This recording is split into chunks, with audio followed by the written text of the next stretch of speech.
Ron Shell, CEO of NPL Pickleball. Thanks for joining us for a chat, mate. No, thanks for teeing this up. Mate, let's talk about the announcement on the 23rd of October that the NPL have entered a partnership with PWR as the exclusive and official tournament league provider for the Oceania region in 2025. Big news. It is, Adam. I think, it is news that shakes up the space a bit. And I think the most important thing is that it now adds another potential pathway for professional players to monetize their professional career and earn prize money and start to get back to all the work that they're putting in.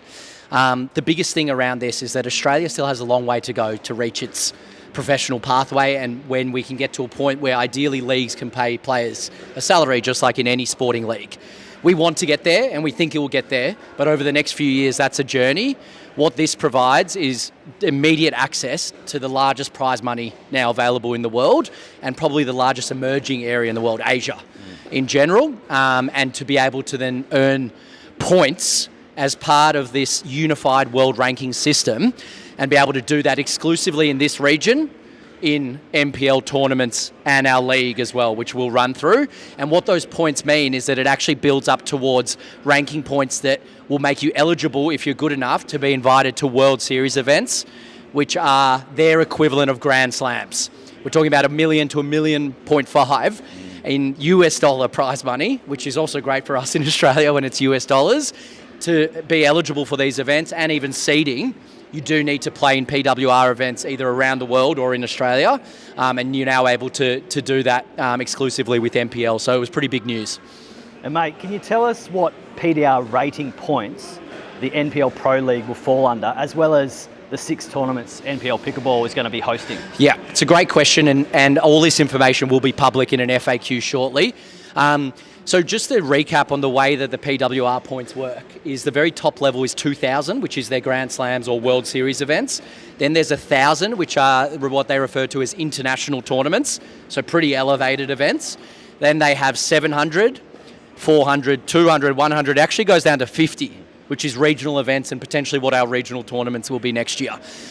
If you win a 700 event, for example, what that means is in an open category, whether it's singles, doubles, mixed doubles, you earn 700 points. That's the equivalent. If you were playing in a 400 event and you won that same event, you win 400 points. So that's why there is that tiers. And the way it's going to work with NPL next year is we're going to have 6 tournaments.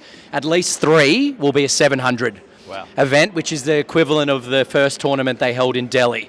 And then likely the other 3 will be 400 events. We're still working that out. The key reason why we wanted to make sure that there was those 3 700 events is PWR's vision is that you don't get disadvantaged by being in a particular region. They're going to run an Indian tour. There's going to be a China tour. They want to make sure that you could roughly earn equivalent points if you're based in different parts of the world. So it's important that we have those 3 700 events. And to the league, it's obviously very difficult attributing points to something that is not a direct tournament. The way that we've spoken to them and the way it'll work is that we'll break down our league into 2 separate tournaments. So potentially rounds 1 to 3 will be a tournament, and rounds 4, 5 and the playoffs will be a tournament. And there'll be a point system based on how you go in your individual matches. Within your team, you'll earn, let's call them NPL points, and at the end of each of those checkpoints, it will then act as, for example, a PWR 700 event. So if you're the top ranked player after round 3, you'll earn that level of points. What that is, we're going to work out over the next 2 weeks, but it will roughly work in those machinations, breaking down a league season, which is 6 weeks, into 2 tournaments, which sort of makes sense, because if you think about it, tournaments are 3-day events and 3 rounds are 3-day events in a league, and you're playing against the best players. And so that's how it's going to work for the league season. Final details to be released over the next few weeks. Interesting, okay. Now, one thing I noted, in the press release, it mentions Oceania region. So does that mean that NPL tournaments will extend outside of Australia? Short answer is yes, potentially not immediately, right. But we've always had plans, especially with New Zealand. Yes. We think it's just such a natural extension, and we already have some great New Zealand players playing in the system. I think there's an opportunity there for NPL to expand in the future. So yeah, we wanted to just have that Oceania exclusivity. That's not going to be immediately. I would say more likely second half of next year or into 2026. And mate, the announcement and partnership was a big coup for the NPL, who are one of the 2 professional leagues in Australia. How long did it take to put the deal together? And what do you think it means for any professional players not currently aligned to NPL? Great question. Look, it was a few months in the making, probably 4 or 5 months in the end. It started with a conversation, then there was the media launch event in Dubai where, there were a few Australian players there, Mitch, Amelia, and a few American players. And then since then, it was really about understanding how can we still achieve our vision of growth in Australia, which is very unique about how we want to make the sport grow without needing to give that up, but feed into something bigger as an ecosystem. And that was what we worked through, and that's what PWR valued, is actually having, not necessarily needing the PWR brand to be the only brand, having trusted partners that then roll up into what they're trying to create, which is like essentially the ATP of tennis. I think what it means now for players not currently in the NPL system is there's a really difficult choice ahead. And I say that with full respect. Competition's good, and we've said that from day one. We're really respectful of the competitions in the region, and we love how we've pushed each other to be better and provided choices for the players. I just think that choice has suddenly become very hard, especially for the top ranked players, because we're talking about prize money that doesn't exist in Australia, even after the recent announcements. And we're talking about what people are craving for, which is to be part of something international that is achievable. Some of the US stuff isn't that achievable because they're already so set in their rankings and their ways. You have to move to the US to make it on the US tour. I haven't seen anyone do otherwise. Here, you can base yourself in your current region and work up towards these Grand Slams and these huge prize money events. And now, you don't need to travel if you're living in Oceania. You can do that with NPL, both league and tournaments. Not only is it important to have that so you can make those tournaments, the seeding is also based on points. So suddenly, if you're one of these top 10, 20 ranked players in Australia, we think there's a really attractive pathway for you now that's linked to NPL. And it's exciting to have that because it just means more opportunities for the players. Now, Ryan, you've been on record from day one that NPL league contracts don't contain any exclusivity clauses. Will that remain in 2025? And in a competitive market like Australia, why haven't you done it? Yeah, Adam, I think we've been pretty strong on this from day one because our view is pretty simple. The market isn't big enough and advanced enough, and the pathways to actually earn professional amounts of money as a sports person aren't there yet. So exclusivity, in our opinion, hurts because the only way to get there is to actually have people be able to play as much pickleball as possible, to have no barriers to entry in the sport so that you attract thousands of new players, because that's what we need. We can't have drafts with hundreds of players. That's not a sport just yet. And in both leagues, there's a lot of semi-professional players in Australia, so we haven't achieved that yet. And I think our view is exclusivity actually hamstrings that and slows that down. So that's why we haven't introduced it. For next year, it's going to be much of the same. What I will say is that naturally, if you're playing in the top NPL league, you can't play in the top MLP league, which is sort of both ways. Outside of that, as it stands currently, with all the information we have, we are always open for players to be able to play in all tournaments available in Australia, NPL and PWR tournaments, and any other tournament that's out there. So we're not going to change that.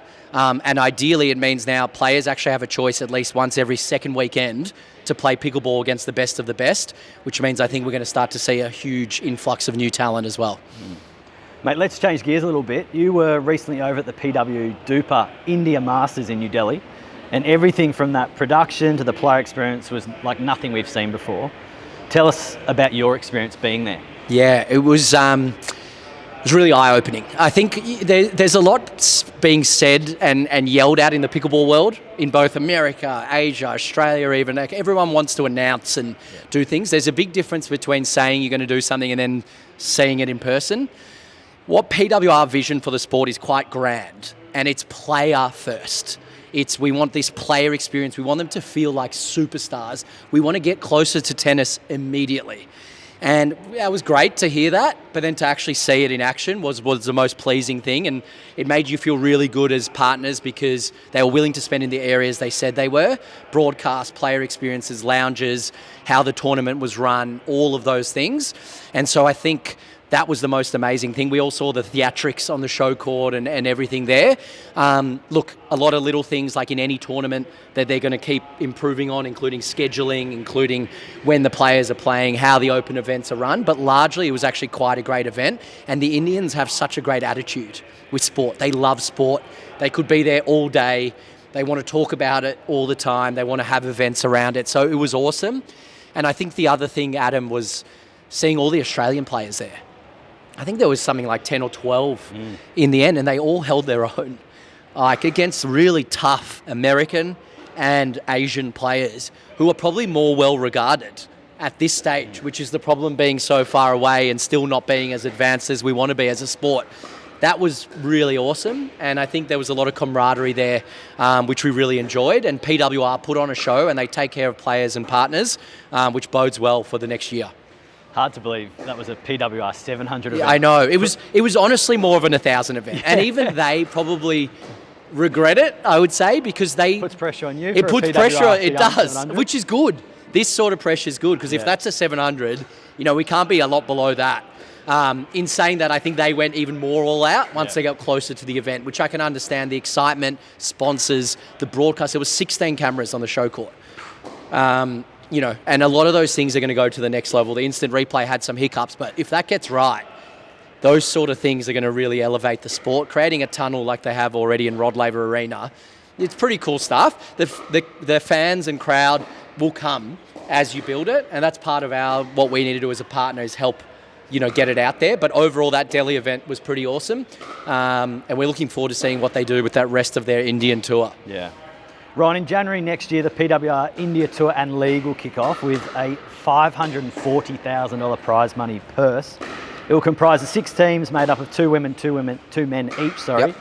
That's an incredible opportunity, and there's a few current and former NPL League players in contention for the draft. Can you tell us a bit more about that? Yeah, it's really exciting, and there definitely needs to be a bit more information out there. I think it's one of the things that everyone's talking about and trying to get information off each other. The simple way that's going to work is there's going to be a draft in December, and like you said, there's going to be a Premier division with 6 teams, 4 players per team.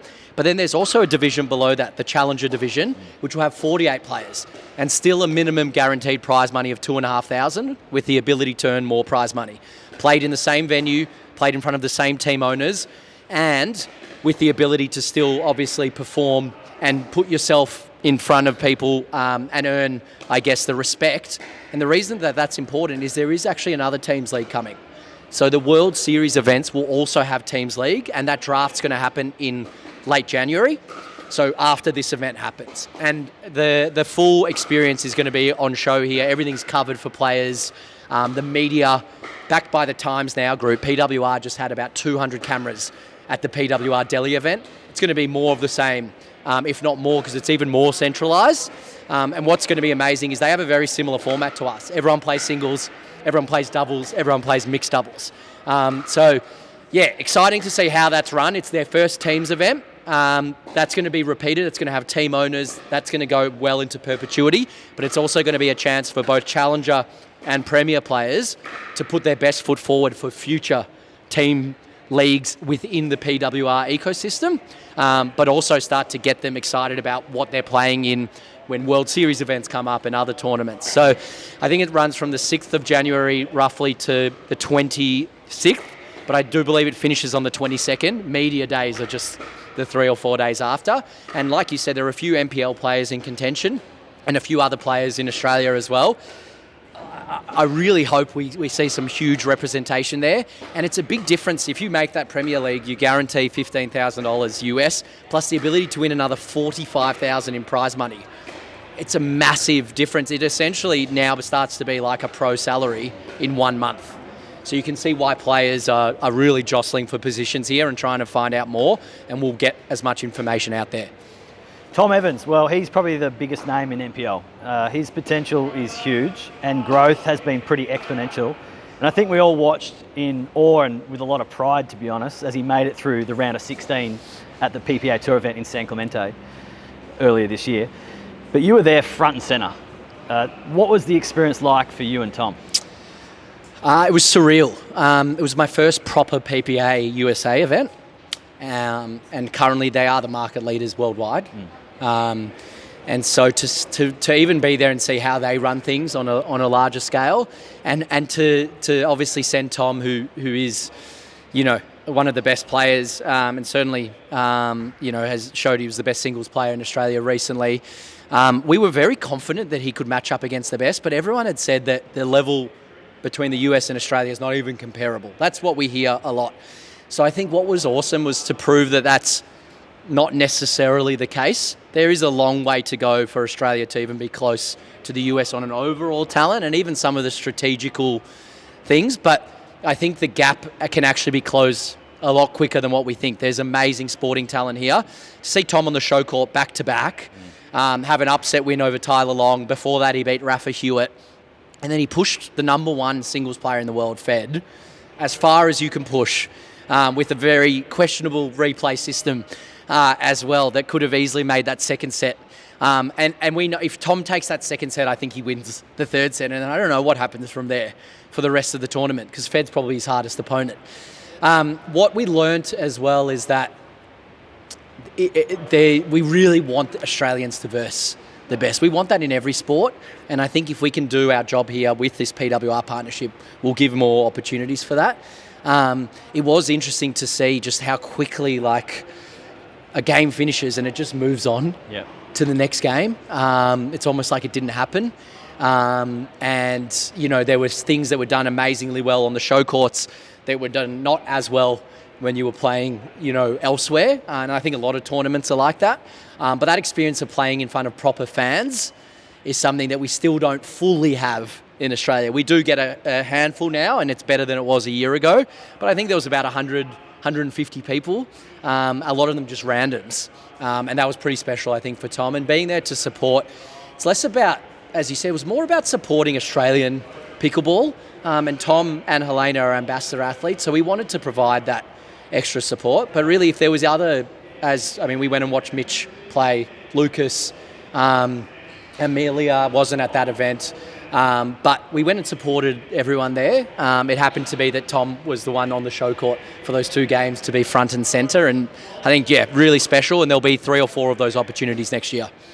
Well, Ron, it's going to be a huge 2025, and it's going to be very interesting to see what sort of pro player movement there might be in 2025. Congrats on the partnership, and good luck next year. Yeah, thanks, Adam. Keep up the great work with Slam Jam.